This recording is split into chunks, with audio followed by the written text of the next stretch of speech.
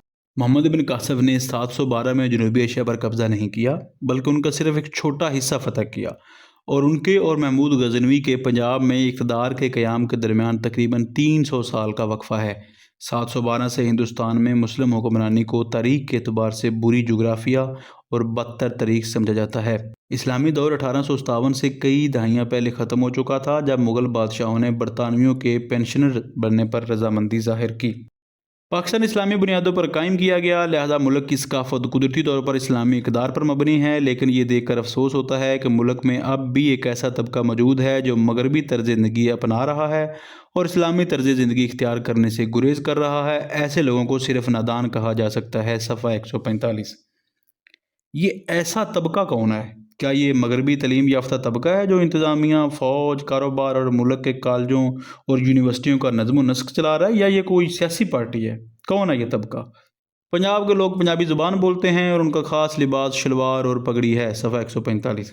یہ معلومات اتنی ہی روشن کن ہے جتنی کہ یہ بیان کہ فرانس کے لوگ فرانسیسی بولتے ہیں یا یونان کے لوگ یونانی بولتے ہیں۔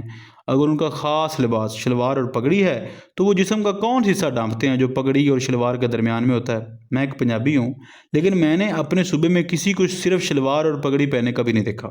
زیادہ دلچسپ بات یہ ہے کہ اس کا خاص لباس ہونے کا دعویٰ ہے۔ یہ دیکھ کر حیرت ہوتی ہے کہ شلوار اور پگڑی کے علاوہ باقی حصے میں وہ ننگے رہتے ہیں۔ اردو کی خاص خصوصیت یہ ہے کہ یہ نہ صرف جنوبی ایشیا کے ہر کونے میں بولی جاتی ہے بلکہ اس کو جاننے اور سمجھنے والے دنیا بھر میں موجود ہیں۔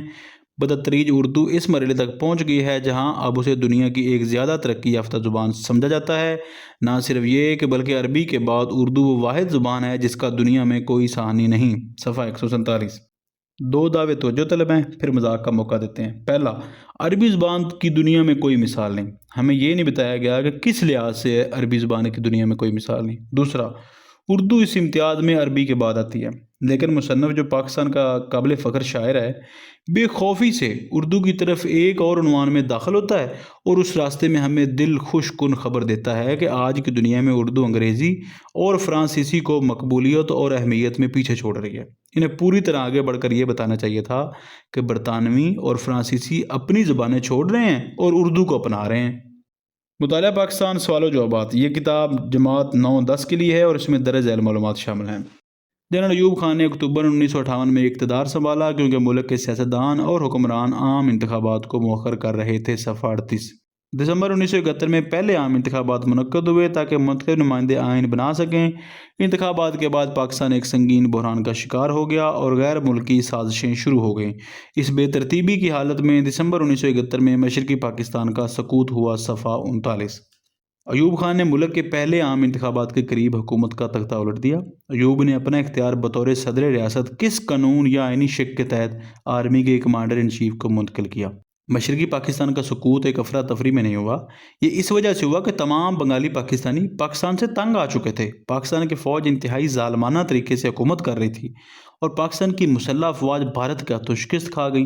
افراتفری ایک بہت کمزور لفظ ہے جو ہار، رسوائی، انتشار، خانہ جنگی اور قومی آفت کے معنی کے لیے بہت ناکافی ہے۔ اردو ہماری ثقافتی ورثے کا حصہ ہے۔ اردو وہ واحد زبان ہے جو پشاور سے رسما کماری تک بولی جاتی ہے۔ اردو عربی، انگریزی اور سنسکرت سے پرانی نہیں، لیکن اس میں دوسری زبانوں سے الفاظ قبول کرنے کی منفرد صلاحیت ہے۔ صفحہ 106۔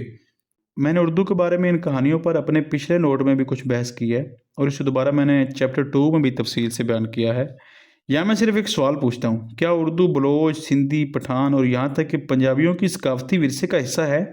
محمد انعام الدین اس معاشرتی علوم کے مصنف کیوں یہ حقیقت قبول نہیں کر سکتے کہ کراچی کی اردو بولنے والی آبادی پورے پاکستان کی نمائندگی نہیں کرتی؟